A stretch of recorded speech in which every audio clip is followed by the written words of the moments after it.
91 évvel ezelőtt olyan súlyos csapást mértek hazánkra, amelyet még ennyi év után sem tudott kiheverni.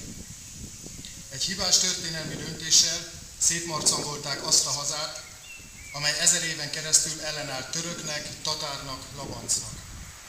Kitért ennek a fájdalmas eseménynek szinte valamennyi vonatkozására, és ezt hiszem mindannyian tudjuk és látjuk, hogy nagyon sokat kell tennünk még azért, hogy mindazok, amik itt elhangzottak, megvalósuljanak. Emlékeztetett bennünket arra a rögös útra, amit eddig megtettünk, még ez az emlékmű itt felállhatott. Minden szava igaz, és minden úgy történt, ahogy ő elmondta. Dicséret illeti a Jobbik aktivitását, hiszen ez az aktivitás rövid időn belül a második olyan emlékművet állította itt Letenyén, ugye az első, amit ő is említett, a rovásírásos helységnévtábla, a másik pedig ez az emlékmű, amely a történelemnek erre az örökké gyalázatos és igazságtalan lépésére emlékeztet bennünket. Nem kell beszélni róla sohasem, de mindig gondoljunk rá, mert nem lehet feledni, nem soha, amíg magyar lesz és emlékezet, jog és igazság, becsület, remény, hogy volt nekünk egy országunk a földön, melyet magyar erő szerzett vitézül, s magyar szív és ész tartott meg bizony. Egy 1000 évnek vére, könnye és verejtékes munkája adta meg Szent Jussunkat e drága hagyatékhoz. Juhász Gyula Trianon című versében találhatók ezek a sorok, és ha jól belegondolunk, alig ha van a magyar történelemnek többet vitatott eseménye, mint a trianoni békediktátum, amelyet 1920. június 4-én kényszerítettek ránk Európa rabló nagyhatalmai. Milyen is volt ez az út Trianonig? Nagyon messzire vezet a történelem, mi emlékezés, és sok vád érte a magyart korábban is, ezért néhány olyan dolgot kell fölelvenítenem, amely a mi igazságunkat támasztja alá. A magyar mindig befogadó nemzet volt, emlékeztetve arra, hogy a honfoglalás után is befogadtunk besenyőt, hunt, befogadtunk németet, befogadtunk szerbeket, románokat, és ma vannak olyanok, akik még ezt a kicsi kis földet is el akarják venni tőlünk, akik a maradék magyarságunkat is meg akarják semmisíteni. Írás időpontját június 4-én délelőtt 10 órára tűzték ki. Az ország hangulata nyomasztó volt, a sajtó hangja levert, rezignált és drámai. E sorok írója soha nem fogja elfelejteni a mindenből viccet tevő, mindent kigúnyoló pesti humor jellemző gyártmányát, a Borszem Jankó viclapot, amelynek június 3-a száma az első oldalon egy egész oldalas rajzot hozott. A rajzon lehajtott emberfők ezreinek tömege, az előtérben egy asztal, rajta egy papírlap, és azon egy tollattartó kéz. A kép aláírása ez volt. Aláírjuk-e? Viclap karton soha még patakzó könnyekben ilyen sikert nem aratott. A kormány június 4-én katonai készültséget rendelt el az összes csapattesteknél, csendőrösszpontosítások történtek, és a városokban a rendőrőrszemeket megkettőzték. Rádió akkor még nem volt. Párizsal állandó telefonösszeköttetésben állt Budapest. A nagylapok kiadóhivatalai előtt tömegek lesték a kirakatban időnként megjelenő hírközleményeket.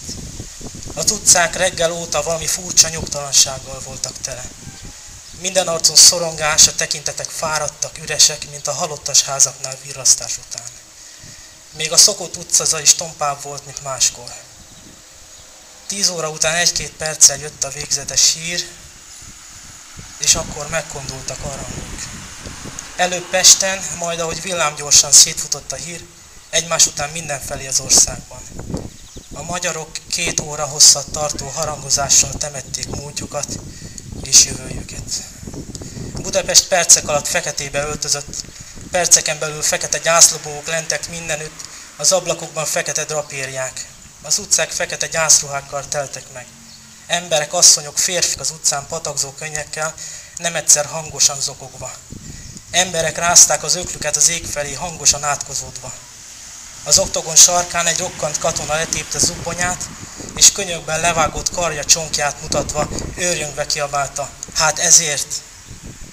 Az utcákon ismeretlen, egymás soha nem látott emberek borultak egymás nyakába, a terek padjain zokogókat vettek körül vigasztaló emberek, és az állandó és szakadatlan harangzúgásban rohant bele a gyászba és kétségbeesésbe ezer pesti rikkancs, rendkívüli kiadás. A lapok nyászkeretben mindenki mohón olvasta, amit úgy is tudott. Mindenkiben fellángott. Mitől is magyar a magyar ember? Történelméből, nyelvéből, életszemléletéből, érzelmeiből fakadóan, vagy csupán attól, hogy közöttünk él. Ezt élete során nap mint nap mindenki elárulja magáról, rendszerint szavakkal, nyilatkozatokkal, ritkábban tettekkel. A magyarság legfájóbb kérdését illetően azonban ritkán találjuk magunkat olyan válaszút előtt, mint most, amikor a történelmi Nagy Magyarországra emlékezve kell színt vallani. A mai napon mindenki kénytelen, kelletlen véleményadásra kötelezetté vált. Ezt teszi az, aki most itt van velünk, és ezt teszi az is, aki ebben a percben is inkább a sarki italboltot választotta. Micsoda különbség. Míg van, akinek könnyed csal szemébe a szép vagy gyönyörű vagy Magyarország. Tennék, szabadjon egy-két gondolattal, úgymond támogatnom mindazokat a testvéreket, akik előttem szóltak. Úgy állok itt egyrészt, mint magyar, másrészt, mint lelkipásztor, mint az imádság embere, és ennek a kis városnak lelkipásztora. Minden szeretetlenség, minden gyűlölet, minden igazságtalanság, testvérek, ideig, óráig palástolható, takarható. De halljuk, ott fönt is dübörögnek. Ahol a gazság uralkodik az emberi szívekben, vagy a történelem asztalai körül. Igazában az előbb-utóbb elbukik. Az igazságot le lehet betonozni, ideig, óráig el lehet hallgattatni, de valójában az előbb-utóbb életre kell. Miért? Mert az igazság mögött van az élet.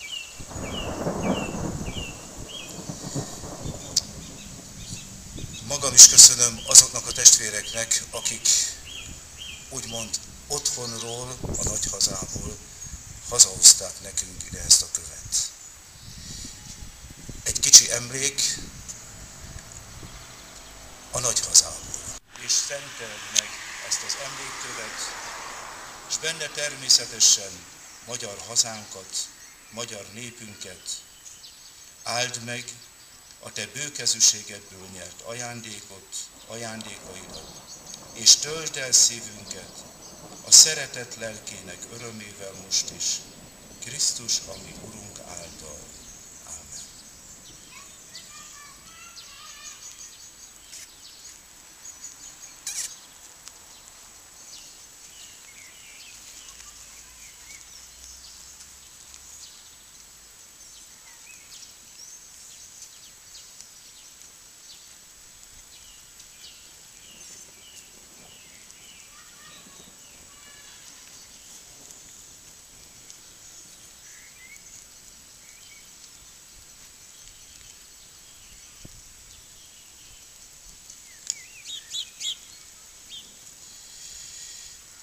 Egység és szeretet, szeretet és egység. Ha te mondod, Urunk, és egyszerű. Ha mi mondjuk, Urunk, olyan távoli és bonyolult. Egység és szeretet. Szeretet. Akár anyagilag abban, hogy ez a kő egy emlékművé válhasson. Különösen köszönjük szépen a munkáját Balassa Andrásnak, aki időt és fáradtságot nem kímélve elkészítette ezt az emlékművet. Végezetül pedig a Letenyei Fúvós zenekartól hallgassuk meg a székely himnuszt.